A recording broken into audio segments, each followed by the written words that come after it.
चार जी ने बहुत भावनात्मक बात कही और देश के प्रधानमंत्री को भी उपाधि दे दी चौधरी वाली।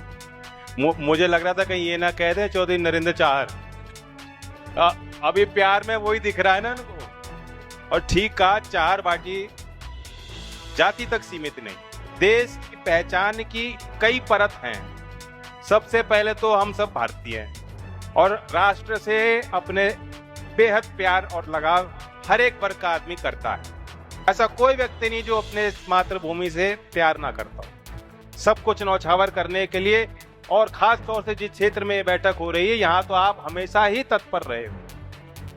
फिर आ जाती है जाति भी है, जाति भी नहीं मिट पाती। जिस जाति में जन्म किए हैं, बहुत कोशिश की है लोगों ने। चौधरी चरण सिंह जी भी जीवन भर उनके प्रयास रहे। हम लोगों की भी कोशिश ये रहती है, खास तौर से राजनीतिक और सामाजिक जीवन में, कि भेदभाव तो बिल्कुल कतई संभव ना हो पाए और बराबरी का जो हक और अधिकार जो संवैधानिक है सबको मिल पाए। धार्मिक आइडेंटिटी भी है और क्षेत्रीय आइडेंटिटी बहुत मजबूत। पंजाब का व्यक्ति जो तीसरी पीढ़ी वहां बेंगलोर में रह रहा है, उसके परिवार 3 पीढ़ी से बेंगलोर में है और उसके शायद घर में अभी पंजाबी बोली जाएगी। और उससे कोई पूछेगा कहाँ से हो सकता है वो कहे मैं बेंगलोर से हूँ, लेकिन चांस ये भी है वो कहे मैं पंजाबी हूँ। बल्कि यहाँ उत्तर प्रदेश में भी आप अमरोहा चले जाएंगे, गढ़ से गंगा पार करके वहाँ उस साइड में जाएंगे। हमारे वर्मा साहब बैठे हैं, एस के वर्मा जी, क्यों? वहाँ थोड़ी असी तुसी की भाषा पंजाबी का इन्फ्लुएंस है। मलूक जी, आपकी कम्युनिटी देश में कहीं हो, भाषा ऐसा लगता है एक ही बोलते। तो ऐसी क्षेत्रीय पहचान भी अपने आप में मजबूत और प्रबल होती है। तो चार बाटी को जातीय पहचान नहीं, क्षेत्रीय पहचान के नजर से देखा जाना चाहिए और वही है सभी जाति के लोग। और जब आते हो दिल्ली, मैं पूछता हूँ कहाँ से हो, क्या आगरा से नहीं कहते, हम चार बाटी से हैं, चार बाटी। तो अपनी उस पहचान और इतिहास पे आपको गर्व करना चाहिए। चौधरी अजय सिंह जी यहीं से थे और मेरे परिवार के बड़े सदस्य रहे। बचपन से मैं उनका आना जाना घर में रहा। राजनीतिक तौर पे चौधरी अजीत सिंह जी बहुत विश्वास उन पे करते। उनके कहने पे ना जानो को टिकट दिया गया और राजनीतिक क्षेत्र में जो लोकदल के हमारे इस पार्टी में बड़ी बड़ी जिम्मेदारी जिनको मिली, उसमें चौधरी अजीत सिंह जी का भी बहुत बड़ा योगदान। तो ये उनका गांव, उनका क्षेत्र, मैं उनको श्रद्धांजलि देता हूं। और हमारे ब्रजेश नौजवान, इनके पिताजी प्रमुख साहब, उनकी भी आज पुण्यतिथि है, मैं उनको भी श्रद्धांजलि देके ओंकार जी को मन से याद करता हूं।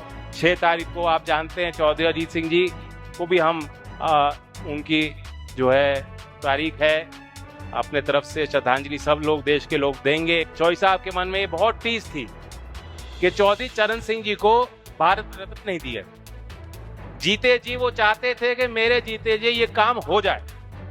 हमें खुशी है, मैं जानता हूं जहां भी वो हैं स्वर्ग में, उनकी आत्मा भी बहुत प्रसन्न हुई जब भारत सरकार ने ऐतिहासिक फैसला लिया और धरती पुत्र को वो सम्मान दिया जिसके वो हकदार। जहां भी हम लोग पहुंचे हैं वो आपके प्यार के कारण है, आशीर्वाद के और सहयोग और विश्वास के कारण है। मेरे दिल में किसी के लिए कभी कोई कड़वाहट ना रही है, ना मैं उसे रखूंगा, क्योंकि जो अपने मन में दिल में कड़वाहट रखता है वो खुद छोटा हो जाता है, वो सिकुड़ जाता है। मैं जहां हूं मेरा एक दायित्व है, मुझे अपनी व्यक्तिगत हानि और लाभ को नहीं देखना। हम लोग विपक्ष में रहे हैं ना, हम लोगों ने बहुत कुछ सहा है। बीजेपी के कोई कार्यकर्ताओं नेताओं को बुरा नहीं मानना चाहिए। जब तक हम लोग थे, आज जो विपक्ष की धरती है इनकी धरती नहीं है। ये जो तमाम खेती है जिसे काटना चाह रहे हैं, ये लोकदल की मेहनत है। 10 साल लाठी खाई, संघर्ष किए। ये तो आज भी विपक्ष की भूमिका में नहीं है। इन्हें तो लग रहा है कुछ पड़ोस के मिल जाए, हमें पड़ोस के मिल जाए, सजा सजाए थाली इनको मिल जाए, 56 भोग वो लूटना चाह रहे, इन पे कुछ नहीं है।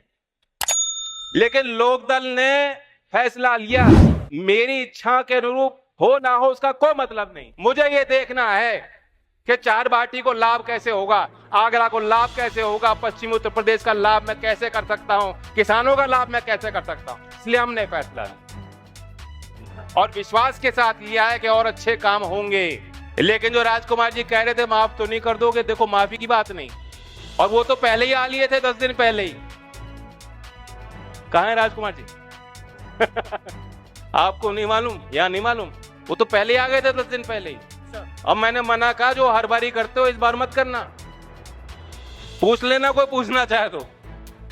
दिल्ली आए थे कोठी पे, मैंने मना कर दिया, इनकार कर दिया। नहीं, जिस तरह से एक साधारण किसान परिवार का व्यक्ति, एक नौजवान जो आर्मी में जाता है और शहादत भी देने को सबसे बड़ी कुर्बानी देने के लिए तैयार हो जाता है, ये असाधारण साहस का काम। तो ये ना सोचें साधारण व्यक्ति भी असाधारण कार्य कर सकते हैं, ये चौधरी साहब की, चरण सिंह जी की सोच थी। इसलिए जमीन के, गांव के मिट्टी के सुगंध को पसंद करने वाले, खेती को समझने वाले लोग, किसान की भाषा बोलने वाले लोगों को ऐसे मन सजा सजा कर चौधरी चरण सिंह ने नुमाइंदा बनाया। और आज देश के प्रधानमंत्री भी बारीकियों पे नजर रखते हैं। सितंबर 2000 पिछले साल उन्होंने प्रधानमंत्री विश्वकर्मा योजना की स्थापना की। मेरे संज्ञान में इससे पहले कुम्हार के लिए, लोहार के लिए, मूर्तिकार के लिए, नाव बनाने लोगों जो बनाते हैं, जो खिलौने बनाते हैं, उन लोगों के लिए कोई केंद्र स्तर की कोई योजना नहीं थी। 13,000 करोड़ का बजट है 5 साल में, 13,000 करोड़,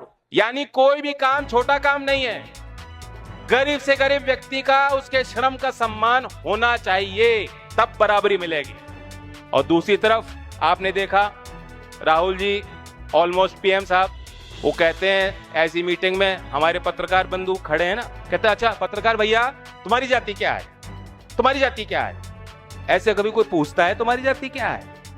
5 साल पूछा आपने किसी तुम्हारी जाति क्या है? आज अगर जातिगत सर्वेक्षण भी हो जाएगा, गांव में ऐसे बहुत लोग हैं जिनसे पूछा जाएगा, वो नहीं बताना चाहेंगे कि हमारी जाति क्या है। जाति के उस प्रश्न पे जो लोग उलझाना चाहते हैं, वे देश के मूल संस्कार को नहीं समझ पाए और आज देश को पीछे ले जाना चाहते हैं। वे जो आगे की भविष्य की जो राजनीति है और सामाजिक व्यवस्था, उसको नहीं समझ पाए, उससे आपको नहीं जोड़ने देना चाहते। ये लड़ाई है बहुत बड़ी। राजकुमार जी साधारण परिवार के व्यक्ति हैं, आपकी बात जानते हैं, असाधारण कार्य कर रहे हैं और आगे और करेंगे। मुझे पूरी उम्मीद है हर एक मतदाता के अंदर इच्छा होती है, कोई भी वोट खराब नहीं करना चाहता, और हर एक मतदाता चाहता है कि मेरी वोट प्रभावी हो और जीत की तरफ हो और उसकी गिनती हो।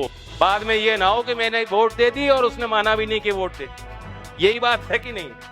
अब आपकी वोट ये मान रहे हैं, खुले मन से उन्होंने कहा कि बिना लोकदल के मैं नहीं जीत पाऊंगा, और मुझे इन्होंने कहा है, और मैं जानता हूं क्योंकि ये लोकदल के मूल चरित्र को जानते हैं, लोकदल के जितने वर्कर हैं, मैं आपको इनकी तरफ से वादा कर रहा हूं कि जैसे जब ये लोकदल में थे, आप अधिकार के साथ इनसे कह सकते थे, सुनवाई हो सकती थी और काम करा सकते थे, उसी अधिकार के साथ ये जब सांसद दोबारा बन के आएंगे, उसी अधिकार के साथ आप इनसे काम करा लोगे और आपके मान सम्मान की लड़ाई और रखवाली करेंगे।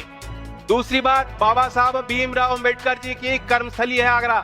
यहाँ अम्बेडकराइट मिशन को मानने वाले बहुत लोग हैं और कुछ लोग भ्रम फैला रहे हैं। मैं उसको कहना चाहता हूँ, जातिगत आधार पे जो एक व्यवस्था देश की है, उस पे तो हम लोग लगातार प्रहार करते हैं और वो मूल धारणा थी बाबा साहब की। मैं एनडीए की तरफ से बोल रहा हूँ, राजकुमार चाहर जी की तरफ से बोल रहा हूँ, देश के संविधान में जो अनुसूचित जात और जनजात के लोग हैं, जो गरीब लोग हैं, जो पिछड़े वर्ग के लोग हैं, जो आपके लिए अधिकार सुनिश्चित हैं, कोई माई का लाल उसके साथ कोई छेड़छाड़ नहीं कर सकता।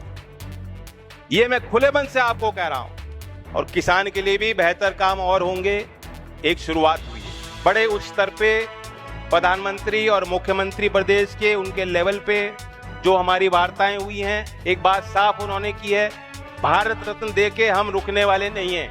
ये नहीं कि भाई एक सम्मान और पुरस्कार दे दिया, हमारा काम खत्म, फाइल क्लोज।